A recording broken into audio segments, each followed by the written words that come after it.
നല്ല സ്നേഹമുള്ള കുടുംബാംഗങ്ങളൊക്കെയാണ്. കുടുംബനാഥൻ ആകപ്പാട് ഒരു പരാതിയുള്ളൂ, അത് ഭാര്യയെ കുറിച്ചാണ്. അച്ഛാ, ഇവളെ വല്ല കോൺവെന്റിൽ കൊണ്ട് നിർത്തുന്നതായിരുന്നു നല്ലത്. ഞാൻ ചോദിച്ചു, അതെന്നാ ചേട്ടാ, എന്നാ പ്രാർത്ഥനയാണെന്നറിയോ? ഇവിടെ മുഴുവൻ നേരവും പ്രാർത്ഥനയാ. ഇവളൊരു പ്രാർത്ഥനക്കാരിയാണ്, ഒരു രക്ഷയില്ല. 24 മണിക്കൂറും പ്രാർത്ഥനയാ, പ്രാർത്ഥന.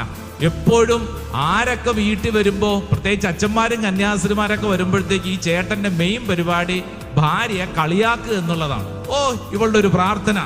അച്ഛൻ വേണമെങ്കിൽ ധ്യാനകേന്ദ്രത്തെ കൊണ്ട് നിർത്തിക്കും, എന്നിങ്ങനെ കളിയാക്കിക്കൊണ്ടിരിക്കും.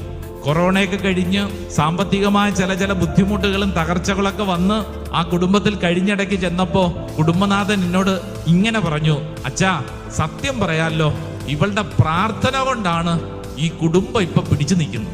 അച്ഛാ, സത്യം പറയാലോ, ഇവളുടെ പ്രാർത്ഥന കൊണ്ടാണ് ഈ വീട് ഇപ്പൊ ഒന്ന് പിടിച്ചു നിൽക്കുന്നത്.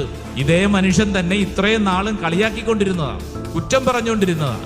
എന്നാൽ ഇപ്പൊ പറയുന്നു, അച്ഛാ, ഇത്രയും വലിയ തകർച്ചകളൊക്കെ ഉണ്ടായി, പക്ഷേ ഇവളുടെ പ്രാർത്ഥന അതൊന്നുകൊണ്ട് മാത്രമാണ് ഈ വീട് ഇപ്പൊ പിടിച്ചു നിൽക്കുന്നത്. വചനം പഠിപ്പിക്കുന്നു, നിന്റെ ഹൃദയം അവക്രവും അചഞ്ചലവുമായിരിക്കട്ടെ, ആപത്തിൽ അടി പതറരുത്. പ്രശ്നങ്ങൾ ഉണ്ടാകുമ്പോൾ അടി പതറരുത്. നാട്ടുകാര് നിന്നെ കളിയാക്കുമ്പോൾ നീ അടി പതറരുത്. ചിലരങ്ങനെയല്ലേ, എന്നാ പിന്നെ ഞാനായിട്ട് നീ പ്രാർത്ഥനയൊന്നും ഇല്ല, എന്നാ പിന്നെ ഞാനായിട്ട് ഈ വീട്ടിൽ ശല്യമൊന്നും ഉണ്ടാക്കുന്നില്ല, എന്നാ പിന്നെ ഞാനായിട്ട് ഇവിടെ അസ്വസ്ഥതയൊന്നും ഉണ്ടാക്കുന്നില്ല. ഒരുപക്ഷെ നിങ്ങൾ ഈ ശുശ്രൂഷകളിലൊക്കെ പങ്കെടുക്കുമ്പോൾ നിങ്ങളുടെ ഉള്ളിൽ ചില പ്രചോദനങ്ങൾ കിട്ടും. ചിലരുടെ ഉള്ളിൽ ഒരു പ്രചോദനം കിട്ടി, കുടുംബ പ്രാർത്ഥനയ്ക്ക് ശേഷം വിശുദ്ധ മിഖായേലിന്റെ പ്രാർത്ഥന ചെല്ലണം. ഇവിടെ ധ്യാനത്തിന് ഒരു ചേച്ചി പങ്കെടുത്തു കഴിഞ്ഞപ്പോൾ ചേച്ചിക്ക് കിട്ടിയ പ്രചോദനമാണ്. നമ്മുടെ ശുശ്രൂഷകൾക്കൊക്കെ ആദ്യം തന്നെ വിശുദ്ധ മിഖായേലിന്റെ പ്രാർത്ഥന ചൊല്ലി പ്രാർത്ഥിക്കും. ഈ ചേച്ചിക്ക് പ്രാർത്ഥന ഇഷ്ടപ്പെട്ടു.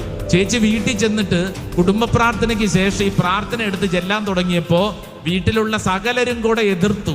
ഒരു ധ്യാനം കഴിഞ്ഞ് വന്നിട്ട് ഒരു പുതിയ പ്രാർത്ഥനയായിട്ട് വന്നിരിക്കുന്നു, ഇപ്പൊ ഉള്ള പ്രാർത്ഥന തന്നെ പോരെ, ഇതൊക്കെ മതി, ഈ പുതിയ പ്രാർത്ഥനയൊന്നും വേണ്ട എന്നും പറഞ്ഞുകൊണ്ട് അവര് തടഞ്ഞു. ആ ചേച്ചി അപ്പൊ ചിന്തിച്ചു, എന്നാ പിന്നെ ഞാനായിട്ട് ഇവിടെ ആർക്കും ശല്യപ്പെടുത്തുന്നില്ല, അന്ന് മടക്കി വെച്ചു.